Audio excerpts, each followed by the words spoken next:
आज इस वीडियो के माध्यम से हम लोग आप तक खेती और इससे जुड़े कुछ सामाजिक बातों को आप तक रखने की कोशिश करेंगे। क्यों नई पीढ़ी खेती को एक हीन भावना से देखते हैं और कैसे हम अपने आने वाली पीढ़ी को बता सके कि खेती करना भी एक स्वाभिमान का बात हुआ करता है। नमस्कार, मैं शिवांगी और आप देख रहे हैं एम सूर्वा एग्रो एक्सपोर्ट का डिजिटल पेज। भारत एक कृषि प्रधान देश है, जिसके कारण यहाँ बड़े पैमाने पर कृषि का कार्य होता है तथा भारत की जनसंख्या का एक बड़ा विभाग कृषि करके अपना जीवन यापन करता है। हमारे देश में पुराने जमाने में खेती करना काफी इज्जत का बात हुआ करता था, लेकिन अभी खेती करना अपने आप को बताने में भी लोग परहेज करते हैं। इसका कुछ कारण हमारे समझ में आया है, जिसका कुछ अंश हम आप सबके सामने रखना चाहते हैं।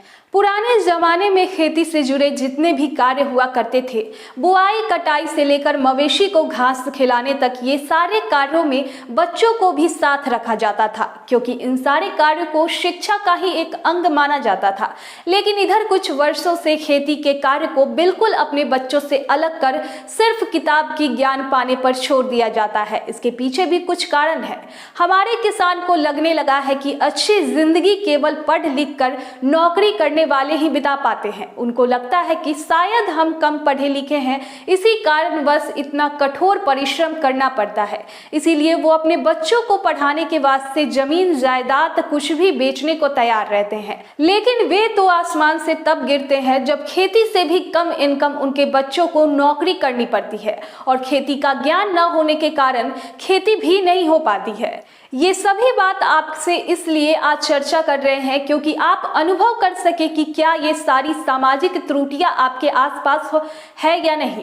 हम ये नहीं कह रहे हैं कि केवल खेती ही करना चाहिए, पर जो हमारी संस्कृति है, जिस कार्य को करते हुए हमारे पूर्वज हमें यहाँ तक लेके आए हैं, उनका भी सम्मान और ज्ञान हमें जरूर रखना चाहिए। वरना आने वाली पीढ़ी में खेती करने को एक तुच्छ कार्य के रूप में समझा जाने लगेगा। खेती करना शर्म की बात न समझे, ताकि पढ़ लिख कर हम अपनी इच्छा के अनुरूप नहीं बन सके तो समय आने पर किसी प्रकार की परेशानी न हो सके। क्योंकि आप अक्सर देखते होंगे कि जो इंसान जमीन से जुड़े हुए होते हैं, वो हर क्षेत्र में कामयाबी का झंडा लहराते हैं। खेती को अलग कर हम शिक्षा में परिपूर्ण कभी नहीं हो सकते हैं। हम सरकार से भी एक आग्रह करेंगे कि किसानों के लिए नई नई योजनाओं का शुभारंभ करें। हमारे देश के किसान योजनाओं के तहत हमेशा अच्छा दाम मिलने की ही गुहार लगाते हैं, तो उनको हमेशा योजनाओं के तहत अच्छा दाम ही मिलना चाहिए।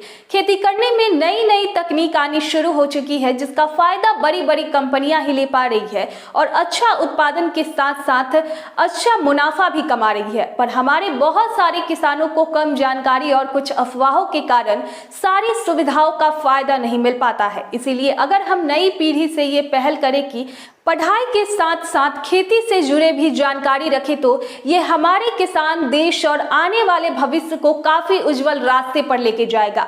हम लोग भी पूरी कोशिश करेंगे कि आपको समय समय पर नई खेती तकनीक की मदद से कैसे आगे बढ़ सकते हैं, इसके बारे में पूरे विस्तार से चर्चा करें।